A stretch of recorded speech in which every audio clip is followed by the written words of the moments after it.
우리가 사순절을 보내면서 여러 가지로 우리가 우리의 삶의 모습을 돌아보면서 우리가 열매 맺어야 할 것들이 여러 가지가 있는데, 그 가운데 무엇보다도 우리는 용서와 화해의 열매를 맺는 자들이 되어야 합니다.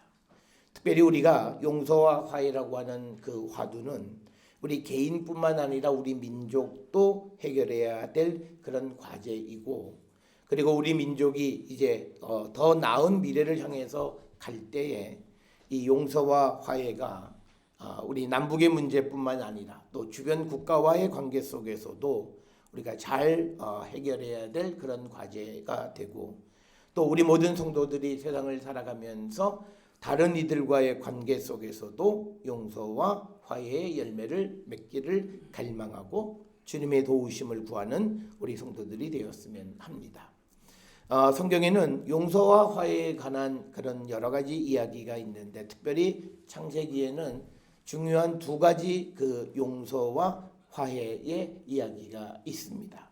창세기 33장에 야곱과 에서의 만남, 용서, 화해의 이야기가 등장하고, 또 두 번째 큰 이야기가 오늘 우리가 읽은 창세기 45장 1절로 15절에 등장하는 것처럼 요셉이 그 형들과 만나서 용서하고 화해하는 그 예를 우리에게 가르쳐 주고 있습니다.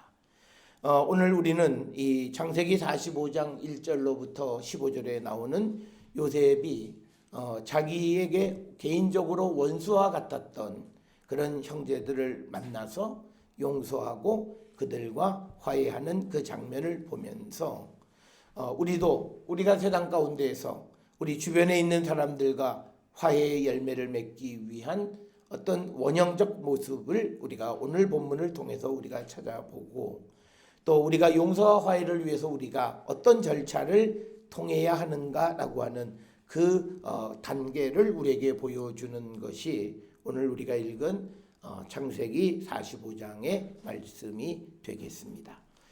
오늘 주시는 이 본문의 말씀을 통해서 우리도 이 본문처럼 진정으로 화해와 또 평화를 이루고 또 용서하는 그런 열매 맺는 우리 모든 성도들이 되었으면 합니다. 우리가 창세기 33장에 등장하는 야곱과 에서의 만남이나 오늘 우리가 조금 전에 읽은 창세기 45장 1, 2절에 등장하는 요셉과 그 형제들의 만남에 보게 되면 등장하는 한 가지 요소가 있습니다. 울음입니다. 운다라고 하는 겁니다. 특별히 창세기 45장 1, 2절에 보게 되면 1절에서도 요셉이 그 정을 억제하지 못하여 소리질러 모든 사람을 물러가게 하고 그 형제들에게 자기를 알리니 그때에 그와 함께한 사람이 다른 사람이 없었더라. 그러면서 2절에 요셉이 큰 소리로 우니 애굽 사람에게 들리며 바로의 궁중에 들리더라. 그래서 우는 요셉의 모습을 기록하고 있고, 요셉이라고 하는 사람은 정이 많았던 사람인지는 모르겠습니다만 굉장히 눈물이 많은 사람입니다. 이 이전에 창세기 42장 24절에서 처음 애굽에서 형들을 보았을 때도 그는 울었고, 또 43장 30절에 친동생 베냐민을 보았을 때도 그는 울었다라고 하는 겁니다. 아마 이 울음이라고 하는 것은 우리가 여러 가지로 설명을 할 수 있겠습니다만, 아마도 요셉의 삶에 20여 년 이상 그가 버려진 것 같은 그런 삶을 살아가면서 다시 가족을 만나면서 자기의 아픔, 형제들에 대한 원망, 이런 모든 것들을 씻어내리는 그런 순기능을 하지 않았나 이렇게 생각을 합니다. 따라서 우리도 누구와 화해를 하려면 그 사람과 마음과 마음이 만나는 눈물의 흐름이 있어야 합니다. 그래야 진정한 의미의 화해가 이루어지는 거예요. 그래서 우리가 누구와 화해할 때 만나는 장소가 무슨 음식점에서 그냥 무슨 밥 먹으면서, 이게 진정한 마음을 열어놓을 수 있는 공간이 되지 않습니다. 적어도 예수 믿는 사람이면 가까운 교회나 이런 데서 정말 마음을 터놓고 심금을 울리는 그런 진실된 만남, 그것으로부터 우리는 화해도 용서도 가능하다라고 하는 거죠.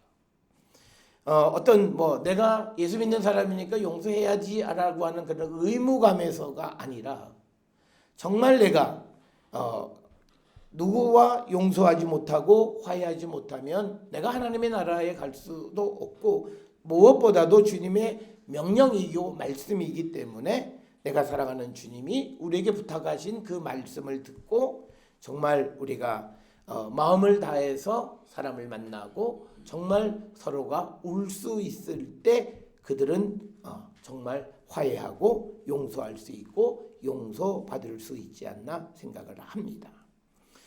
오렌 하손이라고 하는 생물학자가 울음이라고 하는 것은 사람의 공감과 지지를 이끌어낸다 이렇게 이야기를 합니다. 그래서 가끔 설교학에서도 설교할 때 사람을 한번 울리고 그 다음에 한번 웃기면 그날은 성공했다 뭐 이렇게 이야기를 합니다.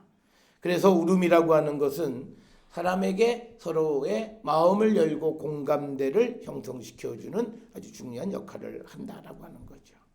그래서 우리가 야곱이 형 에서를 만났을 때에도 서로 목을 껴안고 울었다라고 하는, 그러므로 인해서 그에게 20여 년 동안 서로 이 반목했던 그 모든 마음의 장벽이 무너져 내리는 것을 우리는 성경을 통해서 볼 수 있고, 성경에서 화해의 모든 장면에 반드시 등장하는 게 바로 이 눈물이다라고 하는 겁니다. 그리고 마지막 예수님께서도 예루살렘을 보시고 우셨던 예수님을 우리는 기억합니다.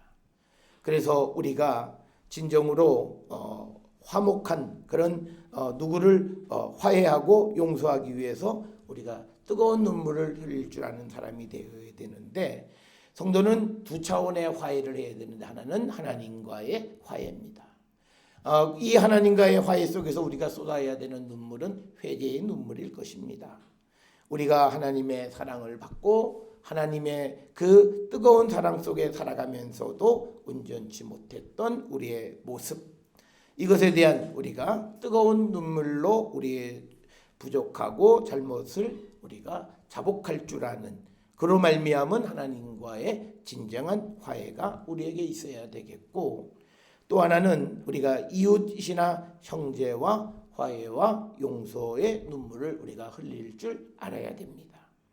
증오와 미움 그리고 또 다툼으로 괴로워하는 것이 아니라 하나님 안에서 서로의 잘못과 부족함을 고백함으로 서로 마음을 열고 부둥켜 안고 통곡하는 모습이 아름다운 신앙인의 모습이라는 거죠. 그런데 여기서 이렇게 우리가 이웃이나 형제와 화목하기 위해서 눈물을 흘리려면 내 자신의 부족함도 고백할 줄 알아야 합니다. 우리가 화목하지 못하고 용서하지 못한 이유는 내가 상대보다 낫다고 생각하는 그 우월감 때문에 그렇습니다.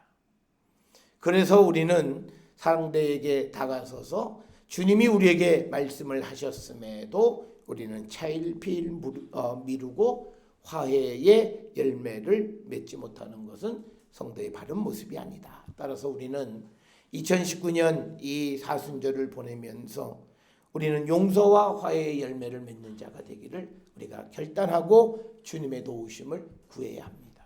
그래서 주의 성령께서 우리에게 은혜를 주셔서 먼저 하나님과 화해하고 그리고 우리의 이웃과 형제와 진정으로 화해하는 아름다운 신앙인의 모습을 보여줄 줄 아는 우리 모든 성도들이 되어야 합니다. 그래서 눈물은 진실성을 얘기하는 상징적인 그런 행동이 되겠습니다.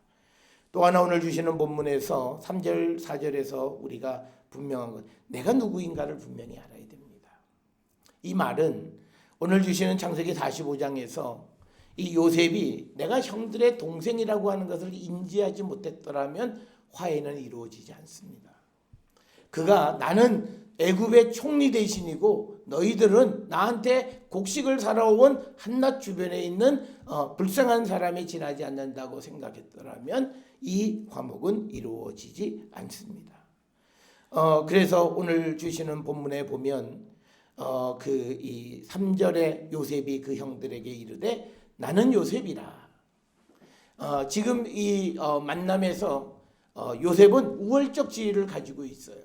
그래서 이것을 계속 우리가 높여가려면 나는 애굽의 총리 대신이라고 하는 그것을 주장할 법도 한데, 그러나 그는 진정으로 형들과 화해하고 또 용서하기를 원했기 때문에 내가 형들의 동생임을 분명히 밝히고, 이 내가 형들의 동생이라고 하는 것은 뭐냐면 내가 형들과 화목하고 싶다라고 하는 것을 간접적으로 드러내는 그런 모습이 되겠습니다. 우리가 화목하지 못하는 사람들을 보면 하여튼 내가 잘났어요.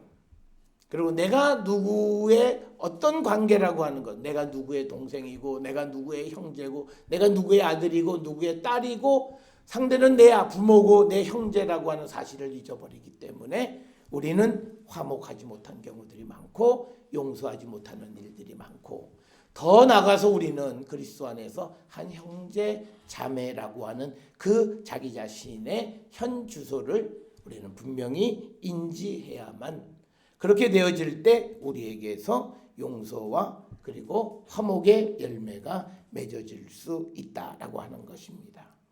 따라서 우리는 내가 누구인가, 이것에 대한 정확한 자기의 신분, 그리고 더 나아가서 우리는 그리스도의 사람이고 그리스도의 자녀이고, 그래서 우리는 세상을 살아가면서 용서받은 자로서 용서해야 되는 삶을 살아야 하는 당위성이 부여되어진 자임을 우리는 잊어서는 안 됩니다. 그렇기 때문에 내가 하나님의 큰 사랑을 받았다라고 고백하는 순간 나는 그 누구의 잘못도 용서해 줄 수밖에 없습니다. 그렇기 때문에 내가 그리스도의 사람, 그리스도의 자녀, 내가 하나님의 자녀라고 하는 것을 인지하는 순간 우리에게 용서 못할 사람은 아무도 없다라고 하는 겁니다. 오늘날 우리가 믿음 생활하면서요, 우리는 자기가 겪고 있는 상황을 너무 특수화해요. 그래서 이건 절대 안 돼. 그래서 우리가 늘 하는 말이, 이건 내 눈에 흙이 들어가도 안 돼. 그건 죽어야 돼요. 흙이 들어가 봐야 정신을 차려요. 그러니까 우리는 아무것도 되지 않는 거예요. 그래서 우리가 하나님께로부터 받은 사랑이 얼마나 큰가를 기억하고, 내가 하나님으로부터 받은 그 은혜로 말미암아 지금 살고 있는 존재라고 하는 것을 분명히 알면 내게 누군가 잘못한 그 잘못을 용서하지 못할 것이 없다. 우리가 잘 아는 것처럼 큰 빚을 탕감받은 자가 자기에게 진 작은 빚을 탕감해 주지 않아서 그 임금의 심판을 받는 예가 있습니다. 우리의 모습이 그러면 안 된다는 거죠. 내가 얼마나 큰 용서를 받았는가, 이것을 기억하면 우리는 누구를 포용하고 받아들이고, 그래서 화목의 열매를 맺을 수 있게 된다라고 하는 것. 그래서 우리는 내가 하나님의 사랑받은 자, 용서함을 받은 자, 이 사실을 잊지 않는 자가 될 때 우리는 화목의 열매를 맺을 수 있습니다. 그 다음에 한 걸음 더 나아가서 이런 갈등과 분쟁 속에 있는 하나님의 뜻을 찾아야 합니다. 우리가 고린도후서 5장에서도 오늘 아침에 읽었듯이 이제는 우리가 모든 것을 육적으로 보지 않고 영적으로 볼 줄 알아야 된다는 얘기입니다. 오늘 주시는 본문의 말씀에서 5절에 당신들이 나를 이곳에 팔았다고 해서 근심하지 마소서, 한탄하지 마소서. 이 말은 나는 이제 그 사건에 대해서 육적으로 이해하지 않겠다는 얘기예요. 이제 그 일은 하나님이 생명을 구원하시려고 나를 당신들보다 먼저 보내셨던 것이다 라고 하는 영적인 눈이 열려져서 영적인 의미를 찾은 것이고 하나님의 뜻을 찾은 거예요. 파란만장한 인생을 산 요셉의 입장에서 이걸 발견하는 건 그게 쉬운 일이 아니었습니다. 그리고 발견한다 할지라도 그걸 인정하는 것이 그렇게 쉬운 일은 아니었을 것입니다. 그럼에도 불구하고 그는 하나님의 뜻을 찾고 그 뜻을 상대에게 전해주는 거예요. 그로 말미암아 그들이 가지고 있는 마음의 짐을 덜어주는 겁니다. 그래서 우리가 누군가가 나에 대해서 잘못한 사람이 있을 때 너무 마음 아파하지 마라. 너가 나에게 잘못한 것 같지만 그러나 결국은 그 모든 것도 하나님이 허락하셔서 되어진 것이니 너무 마음 아파하지 말라고 해서 그들의 마음의 짐을 덜어줄 줄 알아야 된다는 겁니다.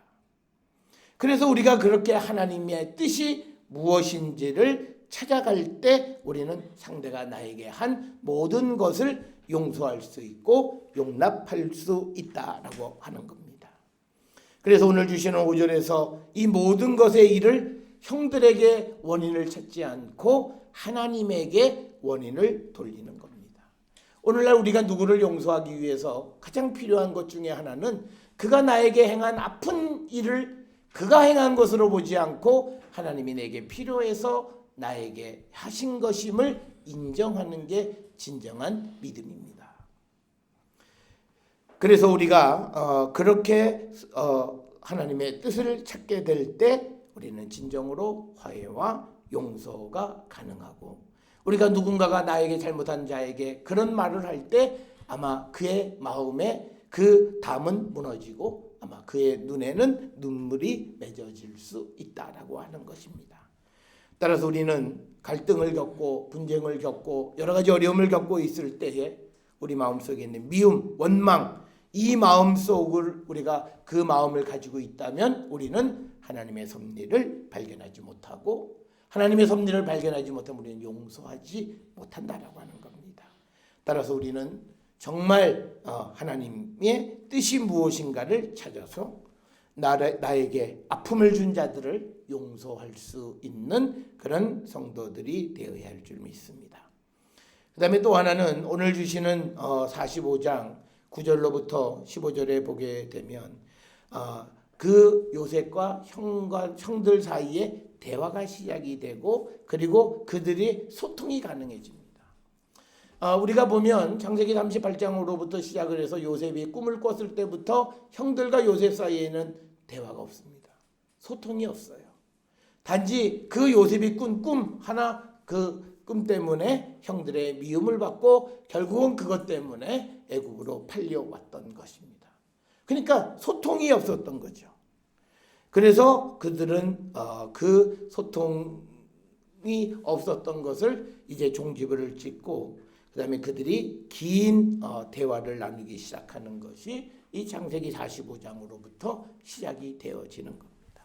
그래서 우리는 누구를 용서하고 또 화해하고 그러려면 소통이 되어야 한다라고 하는 겁니다. 많은 동물학자들이 얘기합니다. 개와 고양이가 서로 앙숙이다 이렇게 얘기합니다. 그런데 개와 고양이가 앙숙인 이유는요, 두 동물의 소위 이 의사소통 신호가 달라서 그렇답니다. 뭐 다른 이유 때문에. 그래서 개는 장난치고 놀 때에 등을 굽히는 자세를 취하는데 고양이는 무엇인가에 대해서 경계할 때 등을 굽히는 거예요. 그러니까 개는 놀자고 달려드는데 고양이는 경계하는 거예요. 그러니까 서로 똑같은 행동에 대한 해석이 달라지는 거예요. 그리고 또 우리가 개가 고양이에게 우리 함께 놀자 그러는데 고양이는 저게 나를 경계하게 만든다 이렇게 생각을 하는 것이고, 또 개는 반가우면 꼬리를 흔드는데 고양이는 무서운 상대가 나타나고 긴장할 때 꼬리를 위로 올려 세웁니다. 그러니까 서로 대화하는 그 신호가 서로 다른 겁니다. 그리고 개는 위협을 느끼면 꼬리를 내려뜨리고 두 다리 사이에 끼우는데 고양이는 반가움의 표현으로 꼬리를 아래로 늘어뜨리는 겁니다. 그러니까 서로 다른 신호를 하나의 행동에 대해서 서로 다르게 해석하는 거예요. 오늘 우리가 세상을 살아가면서 오해라고 하는 것은 이래서 생기는 거죠. 오해의 가장 큰 이유는 대화하지 아니하고 나 혼자 예단하는 것으로부터 시작해요. 그랬을 것이다. 맞아. 정말 그런 거 보니까 이게 맞을 거야. 그래서 우리는 오해를 하기 시작을 하고 그러면서 그것이 깊어지면 갈등이 생기기 시작을 하는 겁니다. 그래서 우리가 서로 다른 신호체계에 의한 오해로 인해서 빚어지는 갈등은 서로 소통하면서 그 신호를 서로 공유해야 되는 거예요. 내가 이렇게 꼬리를 내리는 것, 내가 꼬리를 다리 사이에 끼우는 것, 내가 꼬리를 드는 것은 어떤 의미라고 하는 것을 상대에게 전해줄 필요가 있어요. 그래야 서로가 오해했던 부분을 이해하고 그 다음에 서로 용서할 수 있고 화목할 수 있다라고 하는 겁니다. 그래서 우리가 진정한 화해를 위해서 우리에게 필요한 것은요, 소통입니다. 우리는 대부분 나하고 소통이 안 된다고 싶으면 더 이상 이야기를 하지 않아요. 그것이 이제 깊은 골을 만들고 깊은 갈등을 유발하는 원인이 되는 겁니다. 진정한 화해를 위해서 우리는 열린 마음으로 상대의 말을 경청하고 또 우리는 내 의중을 상대에게 소상하게 소개하고 이해시키려는 노력이 필요합니다. 오늘 우리가 살고 있는 시대 간의 계층 또 세대 간의 그런 갈등은요, 서로를 이해하지 않으려고 하는 거예요.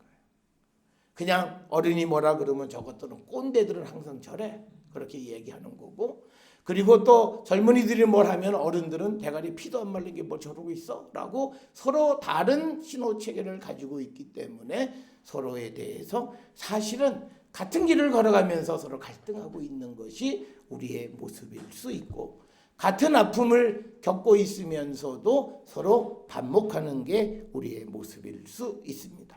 따라서 우리는 진정한 화해와 용서를 위해서 우리는 만나서 대화해야 합니다.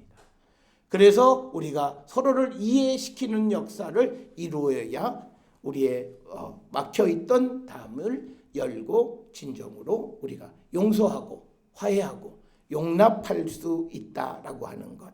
그래서 오늘 우리에게 주시는 이 창세기 45장의 이야기를 통해서 우리가 진정으로 하나님 안에서 화해와 또 화목 또 용서 이런 열매를 맺기 위해서는 소통의 노력을 게을리하면 안 됩니다. 그래서 우리가 서로 소통하고, 그래서 소통을 통해서 상대를 이해하고, 그리고 상대를 이해함으로 용서하고 용납하고 화해하는 그런 역사를 이루기를 우리가 소망하고, 하나님의 도움을 구할 때 하나님은 우리에게 불가능한 것 같은 가운데에서도 화해의 열매를 맺게 해 주시는 분임을 믿고, 우리 모두가 정말 주님 안에 한 형제 자매로 서로 용서하고 화해의 눈물을 흘리고 기쁨을 맛볼 수 있는 우리 모든 성도들이 될 수 있기를 주의 이름으로 축원합니다. 이 한 해 여러분 이 사순절을 통해서 누군가와 막혀있는 담이 있으면 그들을 용서하고 화해하고 그들과 참다운 그리스도의 사랑을 나눌 수 있는 우리 모든 성도들이 될 수 있기를 주의 이름으로 축원합니다.